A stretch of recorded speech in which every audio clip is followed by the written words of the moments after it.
temos uma campanha que assim, é a minha menina dos olhos, digamos assim, que é o combate à violência contra a mulher. Sim. Eu tive a experiência, né, e temos defensoras e defensores por toda a Bahia com uma experiência muito semelhante do combate à violência. Juraci, você que trabalha na segurança pública, eu acho que você vai perceber muito bem o valor de campanhas como essa, que é o da gente combater a masculinidade tóxica. E é o que eu sempre digo, né, quando a gente fala de violência contra a mulher, como vítima, ela tem que ser acolhida, ela tem que ser abraçada, ela tem que ser retirada daquele seio, ela tem que ser cuidada. Mas quem precisa de tratamento é o homem. Quem precisa mudar a sua conduta e o seu comportamento é o homem agressor. E de nada adianta, muitas vezes, a gente tirar aquela mulher daquele convívio se o homem, com a índole de agressividade, ele vai procurar outra vítima com um perfil parecido.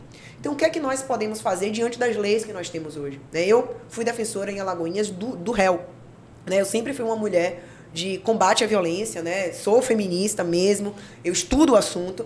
Então, para mim, sempre foi algo muito... Não é difícil, né? Porque estudei para ser defensora pública, estava ciente disso, mas era algo que me inquietava muito. O que fazer? Por quê? Os homens iam presos ou não, respondiam processos ou não, e independente de que caminho na justiça formal se seguisse, provavelmente ele ia voltar a reincidir. Eu estou corroborando com o que a senhora está falando. Eu recentemente estava pensando isso outro dia em casa e comentei, não sei se eu comentei com você.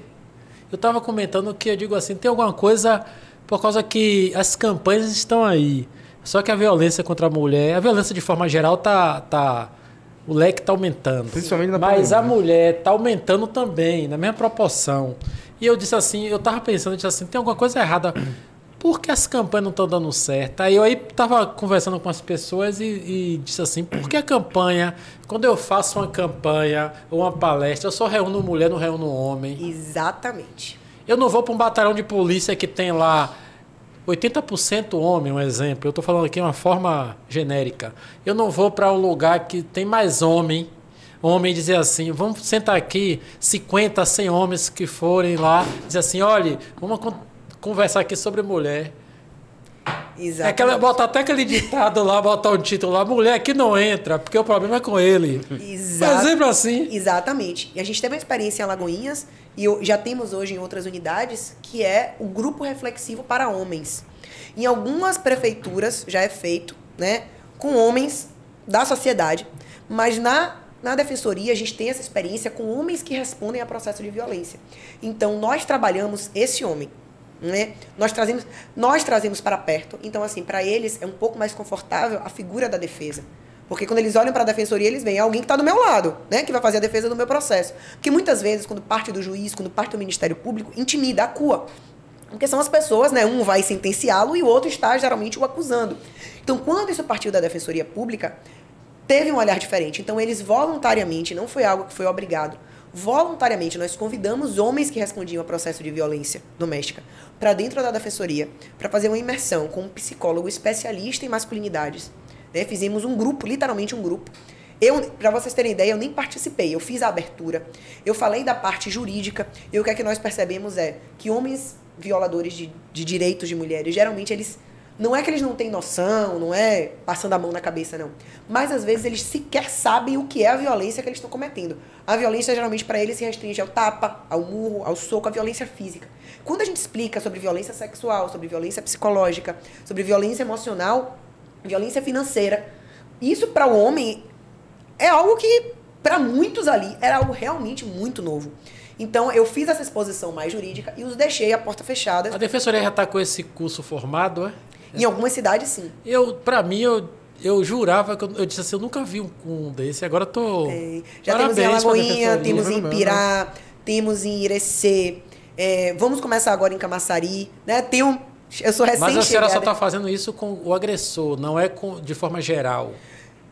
Por enquanto, a gente está fazendo só com o agressor. Mas alguns municípios... E eles vocês o provocam ou... É porque como eles vão muito à defensoria para fazer os atendimentos, o que é que nós fizemos?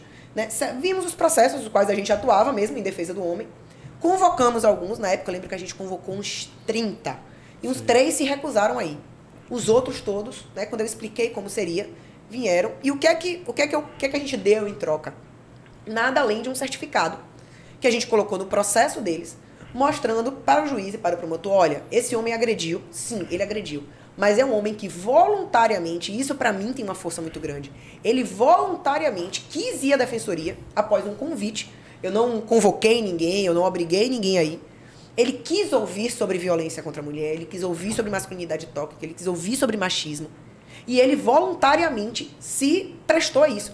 Então você não acha, juiz, que ele merece, talvez, uma pena diferente daquele que não está nem interessado em ouvir? E estatisticamente, vocês já conseguiram ter visão de uma Andar sem redução? tornozeleira? Ele já não foi reincidente, ele já... Não. Desse grupo que eu participei, Show de que bola, foi em velho. Alagoinhas. Parabéns para a defensoria. Muito obrigada. Desse grupo, Mas eu aí acompanhei eu até já- o começo desse ano. Daquele grupo, foi o primeiro grupo foi o que eu trabalhei. Depois eu saí de Alagoinhas, né? E eu tenho outra colega lá que está acompanhando. E eu admito que não procurei saber dela do grupo que ela trabalhou, mas do grupo em que eu trabalhei, não houve reincidência. Mas você, na coordenação da senhora, se implantar isso, independente do ser agressor, do agressor que eu digo, daquele que está respondendo, se tentar aplicar isso em alguns setores, como um exemplo que eu digo assim, um batalhão de polícia, porque eu digo onde tem mais homem, que já está todo mundo junto ali. Senta aqui para a gente ouvir um pouquinho a história, né?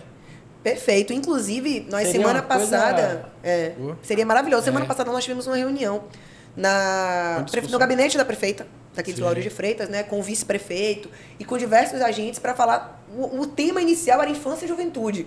Era conversar um pouquinho sobre, né, o fluxo de atendimento das crianças e adolescentes em situação de violação de direitos aqui em Lauro de Freitas. Mas conversando sobre outros temas, inclusive com a tenente da Ronda Maria da Penha, chegamos a esse assunto e já afinamos aqui, já alinhamos contatos, trocamos contatos, justamente para fazer esse trabalho dentro da Polícia Militar.